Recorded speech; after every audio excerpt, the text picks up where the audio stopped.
How to start a bar and restaurant business for Filipinos in France. Have you ever dreamed of starting your own bar and restaurant in France? Imagine serving Filipino paired with refreshing drinks in the heart of Paris or any French city. It's a great way to share our culture while running a thriving business. In this video, I'll guide you to step by step on how you start a bar and restaurant in France, especially for Filipinos. We'll cover the legal requirements, setup, and tips to succeed.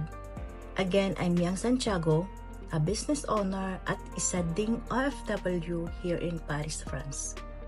Wala pa akong sariling bar and restaurant, but it has always been of my biggest dreams.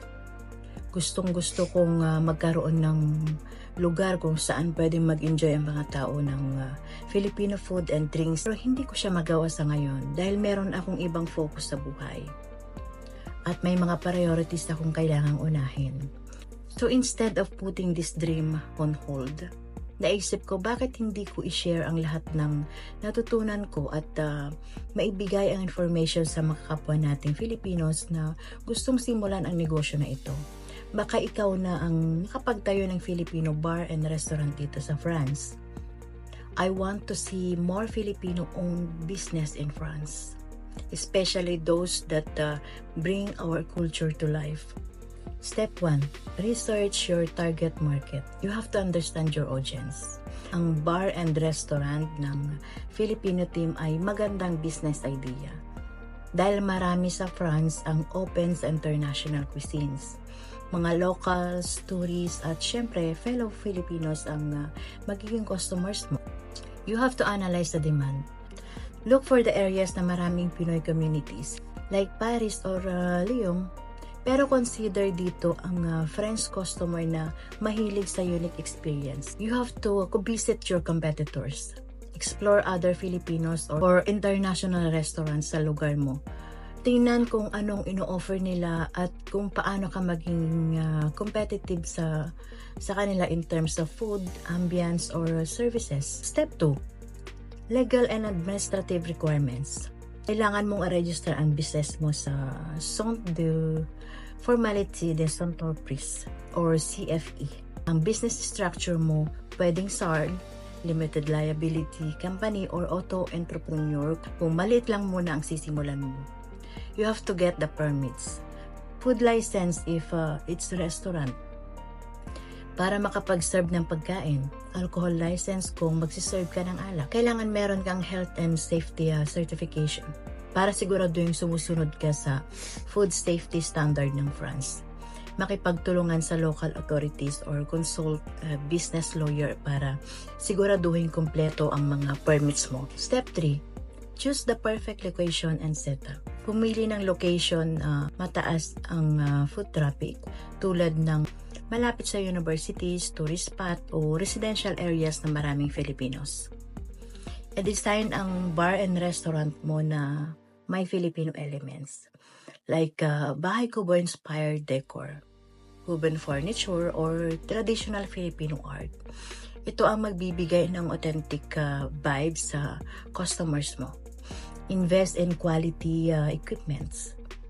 Siguraduhin kumpleto ang kitchen equipment at bar setup mo.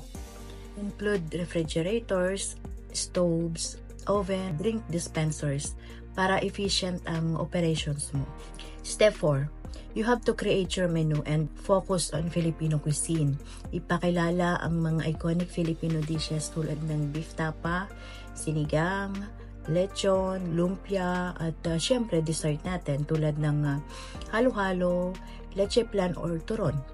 Pwede ka rin magdagdag ng fusion dishes para mas magustuhan ng mga locals. Gawing exciting ang bar menu mo with cocktails inspired by the Philippines, mango mojitos, calamansi margaritas, or even lambanog-based drinks. Highlight your USP. Ang unique selling point mo pwedeng maging masarap na Filipino food, friendly Filipino hospitality, at relaxing vibe na kakaiba sa ibang restaurant. Step 5. Build your team and operations. Hire the right people. Mag-hire ng experienced chef, na marunong magluto ng Filipino dishes, at bartenders na creative at marunong makipag-usap sa customers. You have to train your staffs. Ensure na na-train sila ng excellent customer service at efficient operations para bumalik lagi ang customers mo. Organize the kitchen, bar, and dining areas for smooth service, lalo na during service hours. Step 6. Market your bar and restaurant. Mahalaga ang online presence. Create a website or social media pages. Mag-post ng mouth-watering food photos, behind-the-scene content at promos. Starting a bar and restaurant in France is challenging but fulfilling. By focusing on Filipino culture, great food, and excellent service, you can build a thriving business.